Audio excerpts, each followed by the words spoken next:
What's up mga idol? FIBA babawiin daw sa Brazil ang panalo kontra Gilas. Pero bago mo sana ipagpatuloy ang panonood mo, ay huwag mong kalimutan na mag-subscribe bilang suporta sa aking YouTube channel. Maraming salamat idol. Quick update lang tayo sandali, dahil nag-announce na ang FIBA at sinabi nila na malayo na daw masyado ang agwat ng boto para sa People's Choice FIBA o QT MVP. At si Justin Brownlee nga ang number 1 sa listahan. Kaya naman ayon mismo sa FIBA, magkakaroon na daw ng awarding bago pa man magsimula ang finals, at official na daw na makukuha ni Justin Brownlee ang award na ito. Sobrang nakaka-proud talaga bilang isang Filipino. Samantala, nangyari na ang laban na pinakahinihintay ng lahat, dahil nagharap na ang Gilas Pilipinas at Brazil. Isang magandang laban naman kahit papaano ang napanood nating lahat, dahil lumamang pa ang Gilas dito. Sa first quarter pa lang, mainit na ang simula ng Gilas dahil kontrolado nila ang laro, kumagat na din ang depensa nila dahil walang makuhang puntos ang Brazil dito. Grabe ang depensa ng mga Gilas players sa kalaban. Pinagsamang magandang depensa at mahigpit na depensa ang dala ng Gilas sa first quarter. Kaya naman umabot na sa 10 points ang kalamangan nila dito. Mukhang nagulat ang Brazil sa ginagawa ng Gilas sa kanila.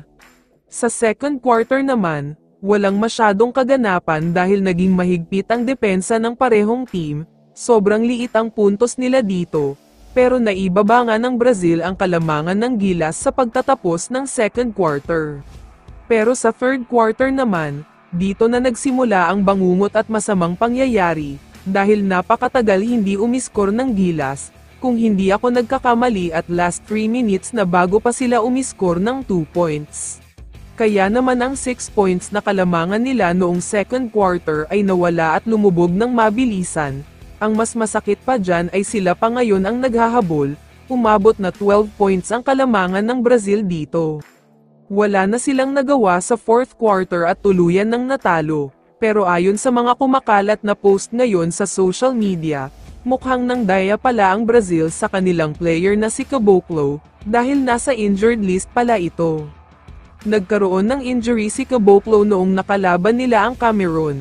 Kapag nasa injured list ang isang player ay hindi pwedeng maglaro, pero pinaglaro pa rin siya ng Brazil, kaya magkakaroon pa daw ng investigasyon at posibleng mapunta sa Gilas ang panalo. Kaya naman kung ikaw ang tatanungin idol, ano ang masasabi mo sa balitang ito?